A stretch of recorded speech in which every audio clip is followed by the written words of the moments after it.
कि अलीगढ़ मुस्लिम यूनिवर्सिटी में कोरोना ने कई लोगों को अपना शिकार बनाया। एएमयू में कोरोना से अब तक कुल 16 प्रोफेसर्स की मौत हो चुकी है, जबकि करीब 20 नॉन टीचिंग स्टाफ की भी कोरोना से मौत की खबर है। यह आदादोशुमार गुज़िश्ता 25 दिन का है। एएमयू के पीआरओ ने खुद इन आदादोशुमार की तस्दीक की है। वह यूनिवर्सिटी के तलबा का कहना है कि ये आंकड़े गलत हैं।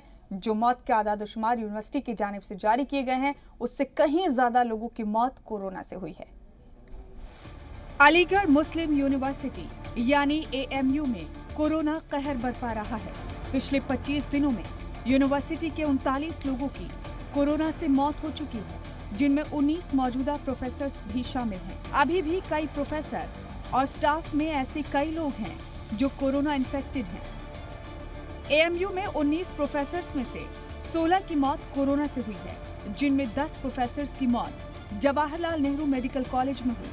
वहीं 4 प्रोफेसर्स की मौत अलीगढ़ के दूसरे अस्पताल में हुई, जबकि 2 प्रोफेसर्स की मौत अलीगढ़ से बाहर हुई। 19 प्रोफेसर्स में से 3 प्रोफेसर्स ने भी जान गंवाई, जो नॉन कोविड थे। इसके अलावा 20 से करीब नॉन टीचिंग स्टाफ की मौत कोरोना से हुई है। एएमयू के तलबा ने यूनिवर्सिटी के आदादोशुमार को गलत बताया है। तलबा के मुताबिक टीचिंग और नॉन टीचिंग स्टाफ मिलाकर कोरोना से मौत के आदादोशुमार 70 के करीब है। ब्यूरो रिपोर्ट, जी मीडिया।